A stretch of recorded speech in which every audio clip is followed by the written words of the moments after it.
আওয়ামী লীগের মতো এত বড় একটা দলকে নিষিদ্ধ করা এবং তাকে কোনো কিছুতে অংশগ্রহণ করতে না দেয়া বাংলাদেশের রাজনৈতিক বাস্তবতার জন্য কোনো ইতিহাস বা একটা সুশাসন বয়ে আনবে না। ডক্টর স্নিগ্ধা, সেটা হচ্ছে গত কাল সম্ভবত একটা যমুনাতে সাবেক পররাষ্ট্র উপদেষ্টা সাক্ষাৎকার দিয়েছেন। তিনি বলেছেন, আমি মনে করি, তাকে জিজ্ঞেস করা হয়েছিল আওয়ামী লীগ ফিরে আসবে, কিন্তু তিনি বলেছেন আমি মনে করি আওয়ামী লীগ রাজনীতি থেকে একেবারে আউট হয়ে গেছে বা যাচ্ছে, এরকম থাকবে না। আমাদের মানুষজনের স্মৃতিশক্তি খুবই দীর্ঘ না। আমি মনে করি বিশেষ করে যে তারা রাজনীতিতে ফিরে আসবে এবং আমার অনুমান, মানে তার অনুমান, আগামী নির্বাচনে তারা অংশ নেবে। আপনি কি বলবেন? দেখেন, এটা আমার ব্যক্তিগত অভিজ্ঞতা খুব মজার। আমি আসলে নেপালে ইলেকশনটা দেখে এসে আমি আসলে সিমিলার সর্ট অফ একটা কমেন্ট করেছিলাম এবং তারপরে যা হবার তা তো হয়েছেই অনলাইনে। কিন্তু ফ্যাক্টটা হচ্ছে কি, আপনি রাজনীতি যখন করবেন, আমি এটা বারবার বলছি যে এখানে রাজনীতিতে কখনো কাউকে অছুত করে রাখা যায় না। রাজনীতিতে কখনো কোনো শেষ কথা বলে কিছু থাকে না। রাজনীতির, আমি শুধু না, সারা জগৎব্যাপীতে মানুষ এটাই বলবে যে there is no something is মানে দ্যাটস ইট, ফুল স্টপ বলে কিছু নাই। রাজনীতিকে মানুষ এভাবে বোঝে।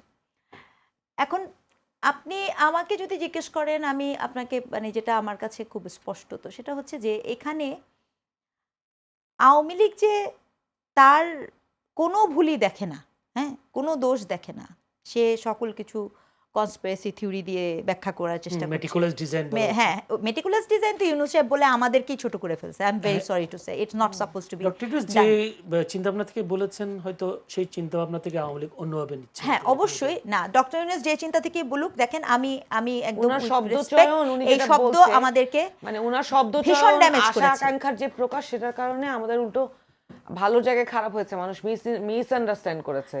মানে এটা কোনো, এটা মানে আমি পার্সোনালি যেটা মনে করছি যে এই শব্দ উনি বলেছেন কেন সেটা উনিই জানেন। উনি কাউকে মাস্টার মাইন্ড বলে দিয়েছেন, উনি কাউকে মেটিকুলাসলি ডিজাইন বলেছেন, তো উনিই জানেন উনার মেটিকুলাসলি ডিজাইন আর উনার মাস্টার মাইন্ড। আমাদের কিছু বলার নেই। অথবা এনসিপির লোকজন যেহেতু উনার ধারের কাছে ছিল তারা জানে, আমরা জানি না, একদম স্পষ্টত।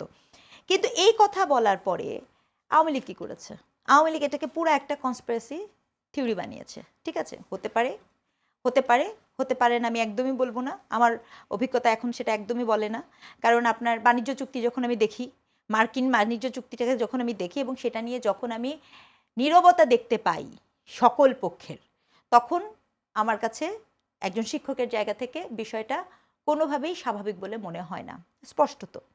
এখন তাই বলে কি, ধরেন আমি সবসময় একটা কথা বলি, আওয়ামী লীগের তো, আমি যতটুকু জানি, আওয়ামী লীগের তো অনেক অনেক বুদ্ধিমান লোকজন আছে, বুদ্ধিজীবী আছে। তারা কখনো এটা যে আমি ধরেন 5 মিনিটের জন্য ওনাদের সব কথা মেনে নিয়েছে, সব ষড়যন্ত্র, সব কিছু। ক্ষমতায় কে ছিল? আপনারা ছিলেন। আপনি রাষ্ট্রের নাগরিকের দায়িত্ব নিতে পেরেছেন? আপনার রাষ্ট্রের নাগরিককে দায়িত্ব আপনি দিতে পেরেছেন? ম্যাসাকার হয়েছে না, আপনি ঠেকাতে পারলেন না, তার মানে আপনি ব্যর্থ না? ওই দায়িত্ব স্বীকার করেন।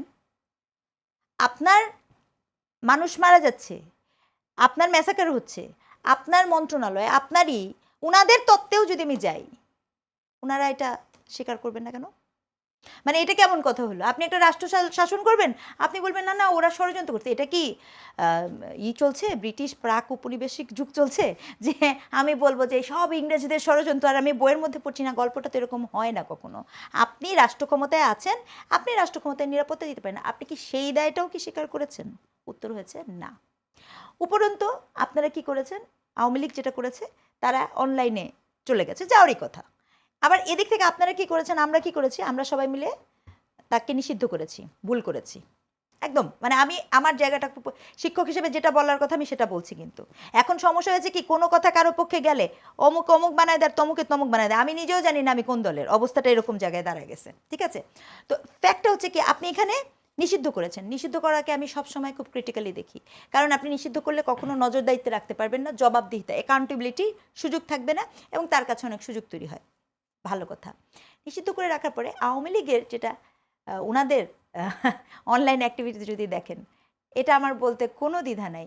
এই যে গত 1.5 বছরের যাহা কিছু হয়েছে, মব, মানুষ হত্যা ইত্যাদি ইত্যাদিতে, তারা যতখানি লুজ করেছিল ততখানি থেকে দ্বিগুণ কিন্তু তারা গেইন করেছে।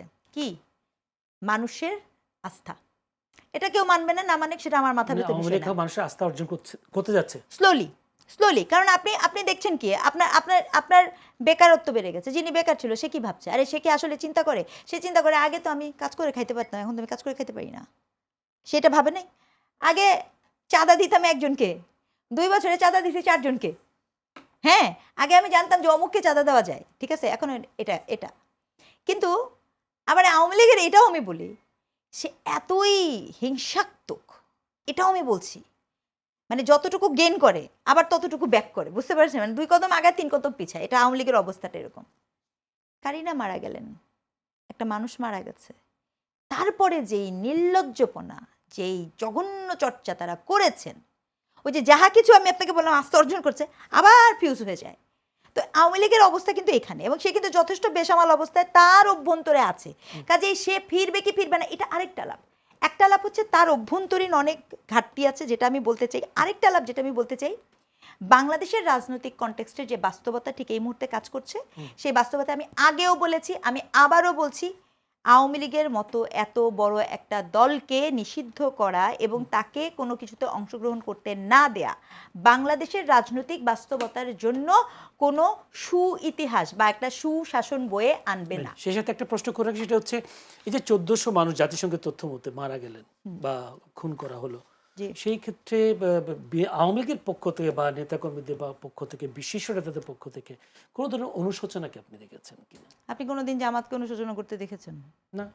তো আওয়ামী লীগ আর জামাতের মধ্যে অনেক আদর্শগত মিল আছে, তো দুইটা তো আদর্শভিত্তিক পার্টি। দুটি জামাত আওয়ামী লীগ একই আদর্শভিত্তিক পার্টি, কাল্ট সিস্টেম আছে, কিন্তু তাদের একটা আদর্শ আছে, ঠিক আছে।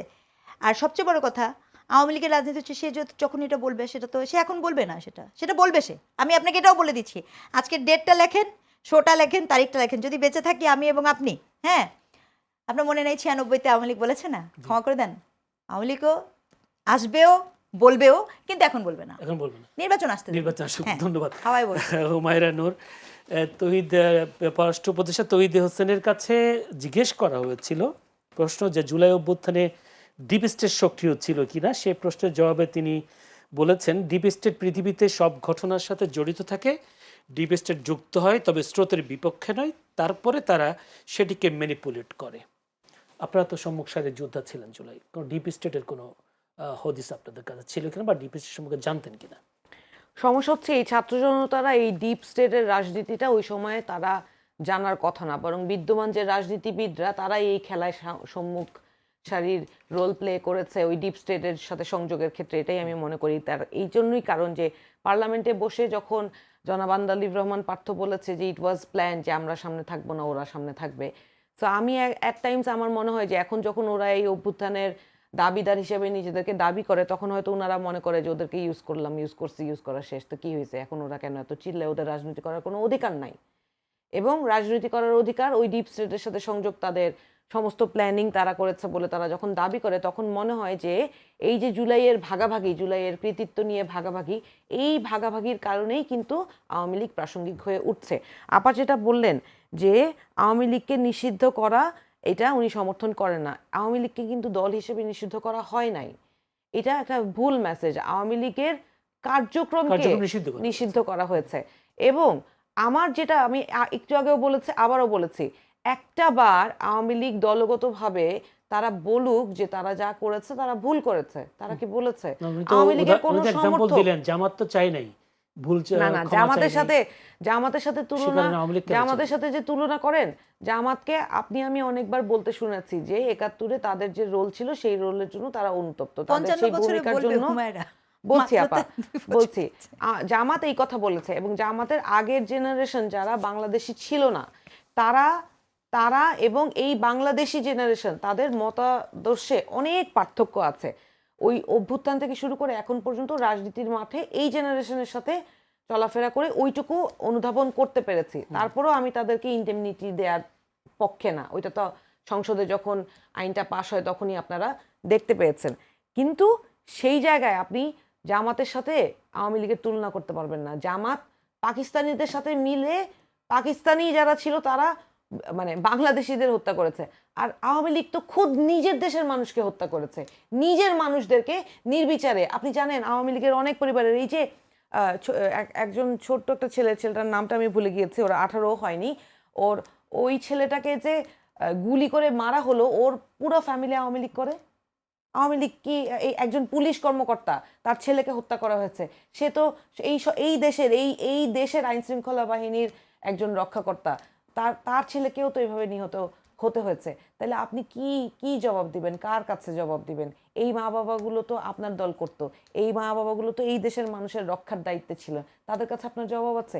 শুনেন, ওই যে truth and reconciliation, truth and healing বলি, ওইটা সবার আগে বলতে হবে। এটা ছাড়া আওয়ামী লীগের রাজনীতি ফিরা না ফিরা, তারা এগিয়ে গেছে পিছিয়ে গেছে। আপার একটা কথা আমার খুব মানে ধাক্কা লাগলো, যে আওয়ামী লীগ আস্থা অর্জন করছে, যে এই কথাটা বললো। আওয়ামী লীগ কোন ভালো কাজটা করে আস্থা অর্জন করেছে? মানুষের ওই যে গোল্ডফিশ মেমোরি, শুনেন আমি একটা কথা বলি, আমি তো বারবার বলছি যে সরকার বিরোধী দলকে কন্ট্রোল করতে না পেরে আওয়ামী লীগকে প্রাসঙ্গিক করছে। এইটা সরকার যে 3 মাসে ব্যর্থ হয়েছে বলে আগামীতেও ব্যর্থ হবে, এইটা তো আমি বিশ্বাস করি না। কারণ এই সরকার যখন দায়িত্ব নিয়েছে, তাদেরকে আমরা যে সমালোচনা করি, আমরা কি সমালোচনা করি শুধু বিরোধী দল হিসেবে আমরা তাদের সমালোচনা করি? আমরা সমালোচনা করি যাতে তারা সাবধান হয়।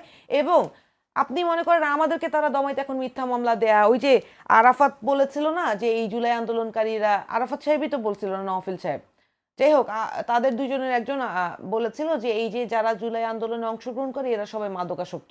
আজকে ঠিক একই টোনে মোয়াজ্জেম হোসেন আলাল সাহেব বললেন মাদকাসক্ত। ওনারা ভুলে যান যে কাদের ত্যাগের কারণে তারা আজকে এই যে যারা বিদেশে ছিলেন, এই যে আমাদের স্বরাষ্ট্রমন্ত্রী থেকে শুরু করে এই দেশে যারা শান্তিতে একটা রাত, আমার নিজের পরিবারের সদস্যরা যারা একটা রাত শান্তিতে ঘুমাইতে পারে নাই, তারা যে এই মুক্তিটা পাইলো, সেই মুক্তির আলোর দিশারীদের তারা ভুলে যায়।